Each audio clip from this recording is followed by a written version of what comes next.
Hello everyone. So today I figured I'd make a video where I kind of just give my personal opinion on what exactly went wrong with Battlefield 1 and what essentially caused the game to die. Now before we start, I'd just like to say that these opinions are literally only opinions, so don't get salty if you're a huge Battlefield 1 fanboy. This is just what myself and a good friend of mine think went wrong with the game. There can be no doubt that the game kind of flopped in terms of player base and longevity, so don't get annoyed. However, I do realise that a lot of people still play and enjoy the game, and in fact when I went back to play the game so that I could record the footage that you are seeing now, I actually had a good amount of fun, and I did fairly well as you can see. But that was short-lived and I soon got bored. But yeah, let's get straight into some of the reasons. So for me, one of the biggest letdowns from Battlefield 1 was the sheer lack of guns at launch. And not only guns, but barely any attachments or camos for those guns. Now, of course, I understand that this is a World War One game, but it's a game, not a simulator. So they could have added just a few more weapons to choose from, rather than having like 3 guns in each class, and then just add in what they called variants, which to me was a massive waste of time. I'd just like to add in that there was a good few camos in the game, but they all came from supply crates that you could earn, but that whole process was just painfully slow. So the only realistic method of obtaining camos, variants, or just about anything from the crates was to spend real money on pathetic microtransactions that infuriate most of the community. So to me, I just really don't understand why that was even in the game or even an option to developers. But I guess we'll get onto that a bit later. In my opinion, there was also too many overpowered guns that everyone used, and it got to the point where if you weren't using a particular variant of the same gun, you may as well not be playing, because you would just get smothered by the exact same gun that was for some reason way more powerful just because it was a different variant. To me, this is completely opposite from Battlefield 4, where I felt as though I could do very well with just about every gun in the game. That's not me being cocky, that's just how I feel the game played. Now, I also want to talk about the netcode and overall gunplay mechanics of the game. It all felt really sort of inaccurate and inconsistent. I'm sure we've all been in the same position of literally shooting someone between the eyes and no damage registering. Or even if it does register, it registers as if it's hit their leg or arm. This is part of the reason why I believe so many players just drop the game so early on into its life, and it's something so simple that should have been fixed straight from the get-go. Now, I do appreciate that they fixed a lot of the launch game's problems later on, but why haven't they learned from Battlefield 4 that players want games to be finished when they come out? They want a solid finished product when they spend £50 or even more on a base game. This to me is just pure laziness and also slightly embarrassing for the studio, but all I can do is hope and pray that they fix it when they bring out Battlefield 5, which it looks like they are, as they have delayed that game for I think over a month. So hopefully when it is released it won't have any major issues. Just like to say that I am really looking forward to Battlefield 5, by the way. Now back onto Battlefield 1. The game kind of seemed to have too many completely overpowered vehicles. Like whatever that plane was called that dropped fire bombs that was in my nightmare for weeks. This made the game stale as it allowed one single person, i.e. the pilot, to dominate an entire section of the gameplay that should be well balanced, but unfortunately it just wasn't. Along those same lines comes the dreaded behemoths.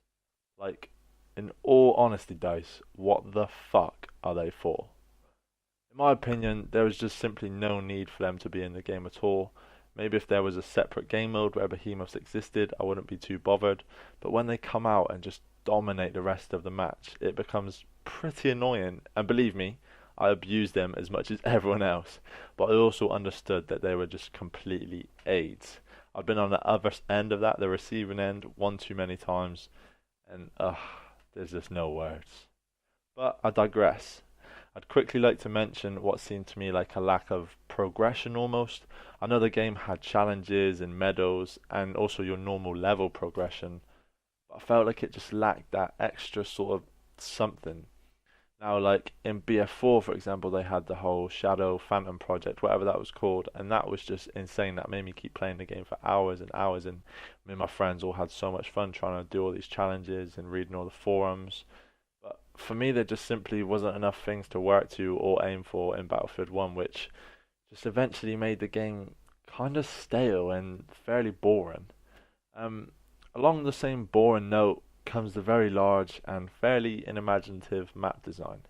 There's not much for me to say on this point as I feel it's pretty self-explanatory, but I just simply felt that the majority of the multiplayer maps in the game are left with just too much empty space, which led to a dull experience for me most of the time, unless you knew where the action was, and then even then you'd have to run halfway across the planet just to get to it. I mean, it was just so crazy. If you're a sniper or if you're in a vehicle, then it wasn't too bad. But for someone like me that kind of just likes to play kind of a run and gun sort of game, you really have to know where to spawn and where to run. And when the game first came out on base launch, no one really knew how to do that. So yeah, it ended up in a pretty boring experience. Now, one of my smallest pet peeves, and not really a big deal, but my friend mentioned this, and I kind of feel half the same. So I figured I'd add it in just in case any of you guys felt the same. But he was really frustrated by the lack of a campaign in Battlefield 1 and didn't really see the point in the war stories. For me, I didn't mind the war stories, but I would have liked the campaign to go alongside. But again, that's just a small issue in my opinion. Overall, for me, the game just lacked a serious amount of variety. Like, I can't stress that enough when it comes to the guns, the camos, the maps, anything. It just felt really stale and really like set. Like you had to use this gun, you had to have this camo. There wasn't enough variety for me to sort of pick and choose what I wanted to do, and to me, that's part of the reason why I just flung this game to the side and never really touched it again. It was just really underwhelming, if I'm honest. But I'd like to add that I have huge faith in DICE, and I believe after playing the Battlefield 5 beta that they are improving and listening to the core fan base that makes up the majority of players. So I commend and respect them for that. Battlefield 5 open beta was great. If you guys didn't get a chance to play it, then I really feel sorry for you. There's a couple videos about to come up on my channel soon, so keep your eyes tuned for them.